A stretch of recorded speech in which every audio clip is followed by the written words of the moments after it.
Welcome to the Techmeme Ride Home for Friday, June 10th, 2022. I'm Brian McCullough. Today, is it time for Apple to refresh those Yao Ming and Verne Powerbook ads from the early aughts? Could Meta not release its big metaverse hardware play for years? The NHTSA's investigation into Tesla's Autopilot seems to be getting serious. Speaking of Austin Powers actors, Seth Green ransomed his ape. And of course, the weekend long read suggestions. Here's what you missed today in the world of tech. As WWDC winds down for another year, looks like the Apple rumor mongers felt the need to step up for some of the spotlight. Ross Young says Apple is developing a 14.1-inch iPad Pro with a mini LED display and ProMotion, likely for an early 2023 release. Quoting Mac Rumors. The first report about even larger iPad Pro models came from Bloomberg's Mark Gurman last year. In the first edition of his Power On newsletter, Gurman said Apple was exploring iPads with larger displays. I am told that Apple has engineers and designers exploring larger iPads that could hit stores a couple of years down the road at the earliest. They're unlikely for next year, with Apple's attention on a redesigned iPad Pro in the current sizes for 2022, and it's possible they'll never come at all. But a big iPad would be the perfect device for many people, including me, and would continue to blur the lines between tablet and laptop. The latest rumor about a 14.1-inch iPad Pro from Majin Buu and Ross Young, in addition to Gurman's previous comments, suggests that an even larger iPad Pro model is more likely to emerge than previously thought and could arrive sooner rather than later. More immediately, Apple is expected to launch new iPad Pro models with wireless charging, end quote. And remember those Yao Ming and Verne commercials from early in the 2000s from Apple, the next big and little thing from Apple commercials on the airplane? Gurman himself says that Apple is planning a 15-inch MacBook Air for 2023 and a 12-inch laptop for the end of 2023 or early 2024. Also, MacBook Pros with M2 Pro or M2 Max chips for 2022, quoting Bloomberg. The 15-inch model under development is a wider version of the 13.6-inch MacBook Air that Apple announced this week. That design, unveiled at the developers event Monday, is thinner than recent models, relies on the M2 chip, and abandons the previous wedge-shaped frame. It's considered to be the biggest overhaul to the MacBook Air since it was introduced by Steve Jobs in 2008. Apple had previously considered a 15-inch variation for this year's MacBook Air, but shelved those plans to focus on the 13.6-inch version. Still, even that model will take time to reach consumers. Despite the unveiling this week, supply chain constraints will prevent it from going on sale until July. Apple has also begun work on a new 12-inch laptop and is considering launching it at the end of 2023 or early 2024. If Apple moves forward with the release, it would represent the company's smallest laptop since it discontinued the 12-inch MacBook in 2019, end quote.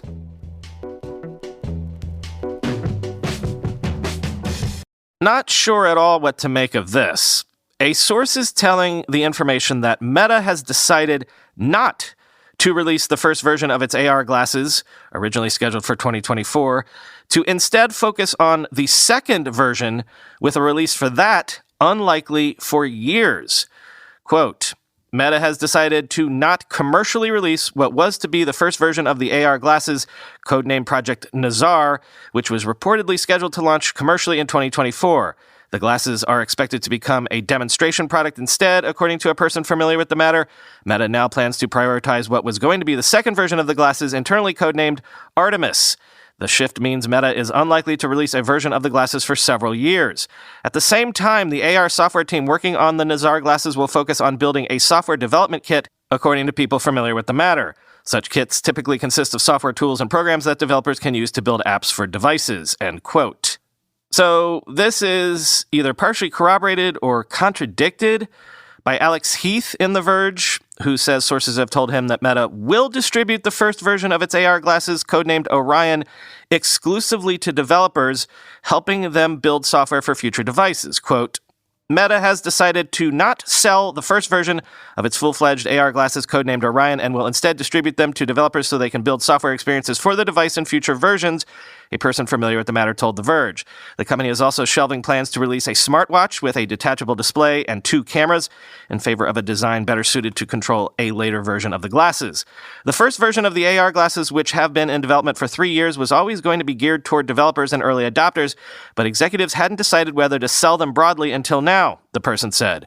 Employees working in Meta's Reality Labs division building VR and AR hardware were informed of the decision this week. The information first reported the news on Thursday. Version 2 of the glasses, codenamed Artemis, remains on track for a consumer release at a higher production volume with a less bulky design and more advanced display technology. And as soon as next year, Meta also still plans to release an entry-level, cheaper version of AR glasses, codenamed Hypernova, which will pair with a nearby phone to show incoming messages and other notifications through a smaller heads-up display, end quote. So, mix all that up with the rumors that Meta is going to stop selling its Portal smart display as a consumer product, instead focusing on selling future versions to businesses, and boy oh boy, the road to the metaverse is suddenly shrouded in fog. Here's the thing. Let's say Meta really doesn't release its big play in the glasses/headset space for years, and in the meantime, Apple will likely have released theirs, and wouldn't that mean they would capture the public mind share for this new product category, if not actual market share? Like, normal folks only know the Apple Watch and maybe the Fitbit. So will consumers, by the time Meta gets around to releasing, only know eyeglasses or whatever they're going to be called by the time Meta's play hits the market?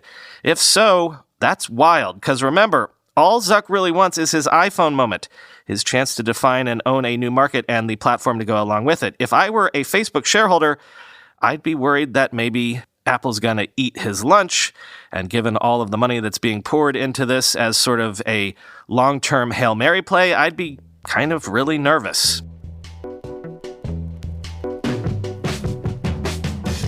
AMD has updated its Zen architecture roadmap, including Zen 4 improvements in 2022 and Zen 5 in 2024, with a mix of 4nm and 3nm processes and AI and ML optimizations, quoting AnandTech. At this point, AMD is expecting to see a greater than 25% increase in performance per watt with Zen 4 over Zen 3 based on desktop 16C chips running Cinebench.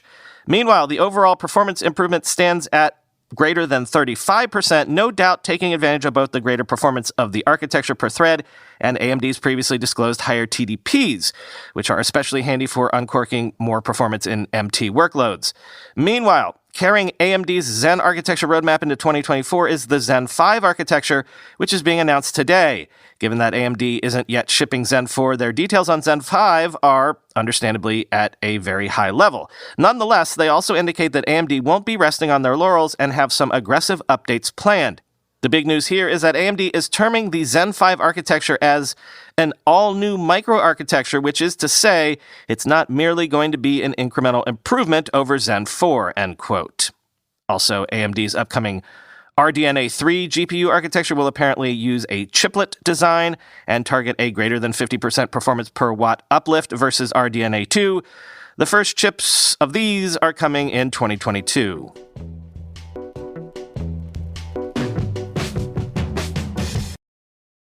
The NHTSA has upgraded its Tesla Autopilot investigation to a, quote, engineering analysis investigation, which typically precedes possible recalls, and it is expanding the number of vehicles it is investigating from 765,000 to 830,000, quoting The Verge.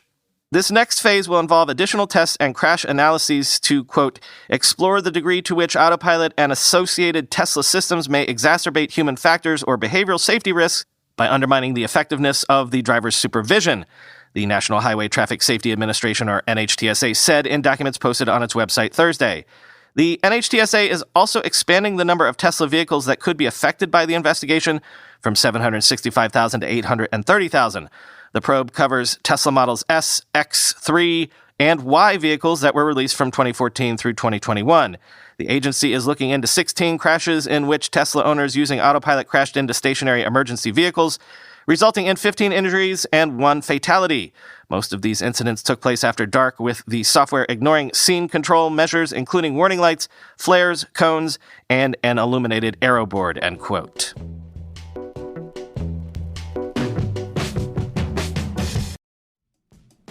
How do you raise millions of dollars in a token sale the legal way? LCX.com is a regulated token issuer. LCX can issue your token and run your initial coin offering private and public sale on behalf of your blockchain project. LCX is not only offering a technical token sale manager, but also legal protection, as LCX is legally issuing the token on your behalf, handles all legal documents, and files notifications at the Financial Market Authority. LCX.com is a regulated fintech company that focuses on digital asset trading, compliant token offerings, and tokenization. LCX received 8 blockchain-related approvals by the Liechtenstein regulator, more than anyone in the country. Liechtenstein has introduced the most forward-thinking legal framework for cryptocurrencies, providing legal clarity and security for LCX's users.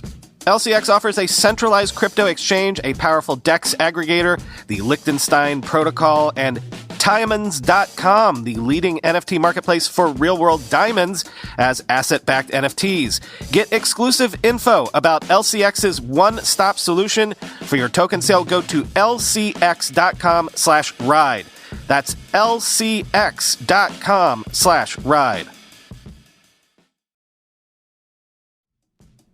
Have you ever worked with a big ad agency? What was that experience like? Probably not good, right? Long wait times, numerous revisions. I'm sure it was more expensive than you were hoping for. Well, let me introduce you to the alternative, Superside.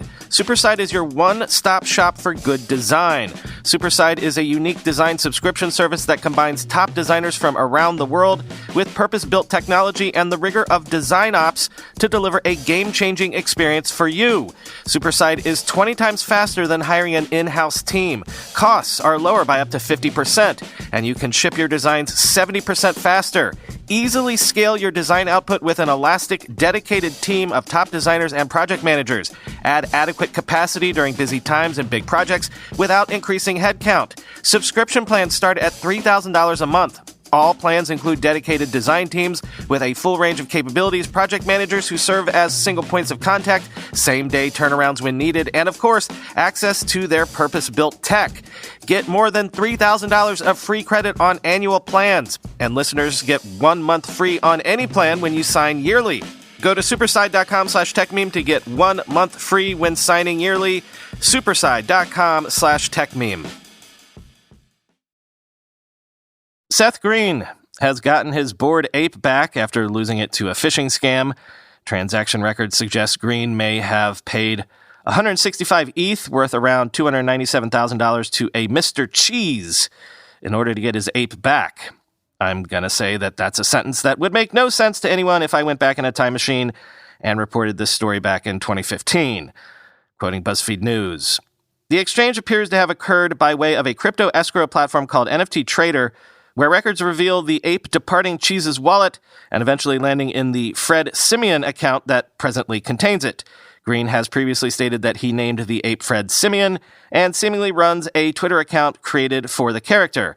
An unnamed wallet, likely belonging to Green, it's been used to purchase NFTs that now exist in his public vault, transferred 165 Ether, or approximately $297,000, to an address operated by NFT Trader to exchange the ape. The Ether appeared in a wallet belonging to Darkwing84, a Mr. Cheese alias, minutes later.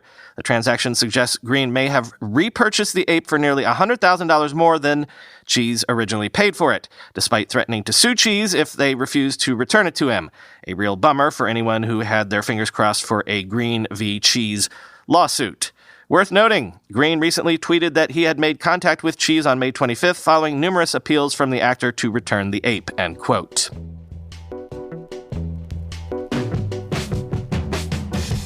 Time for the weekend long read suggestions. First up, sorry to say that hurricane season is upon us again here in the States, and CNET says new drones could help get 5G back up and running after a storm hits.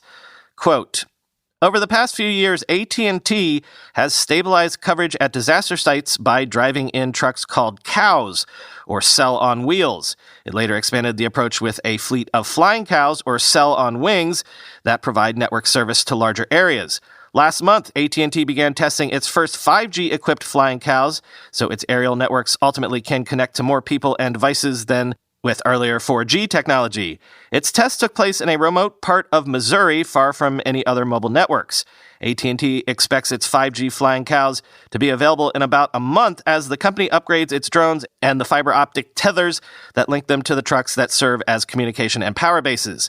The drones are staged already in warehouses ready for use. We have them on the West Coast for fire season, in the Southeast for hurricane season, and in the Midwest for flood season, an AT&T spokesperson said, end quote.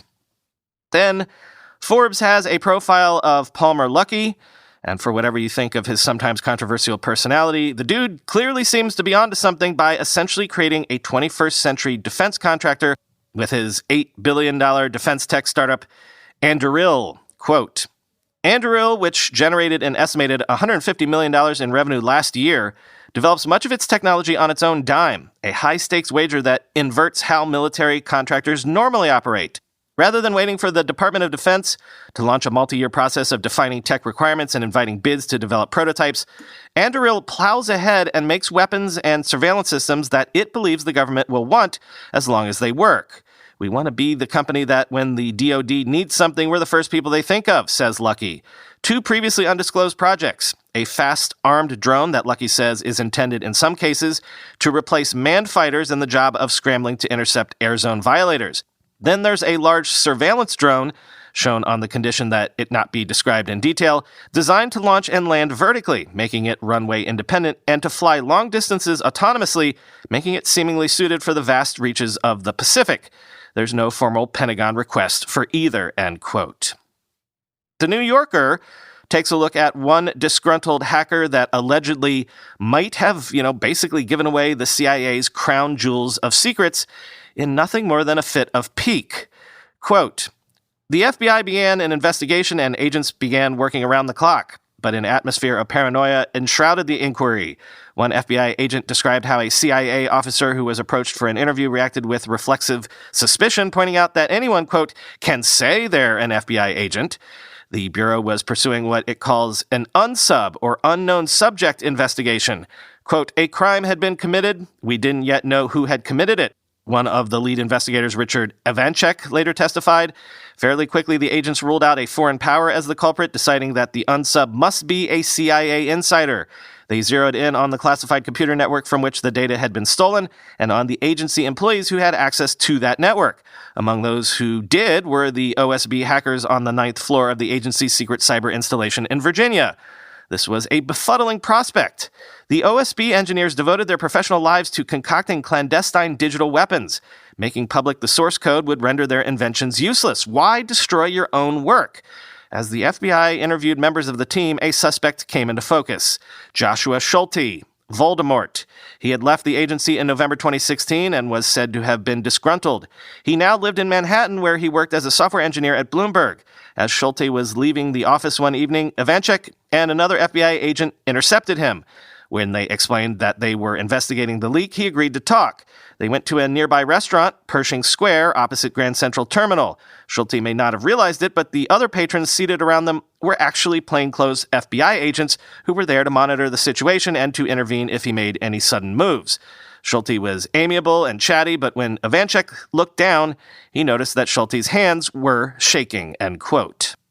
And finally, I believe we've mentioned it before that Nintendo has a big piracy case that it is pursuing in the courts against a man named Gary Bowser, which is funny because, Bowser is the name of Mario's nemesis.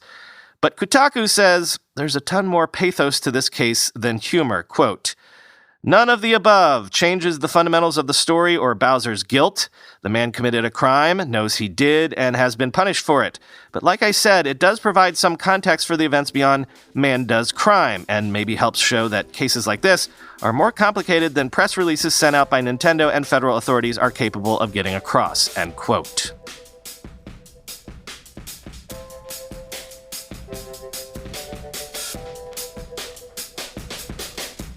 This weekend's bonus episode is last night's Twitter space, where Chris and I broke down the week that was with WWDC stuff. Also, Chris Mattern came on to break some startup founding and interesting Raise news that I didn't get a chance to cover.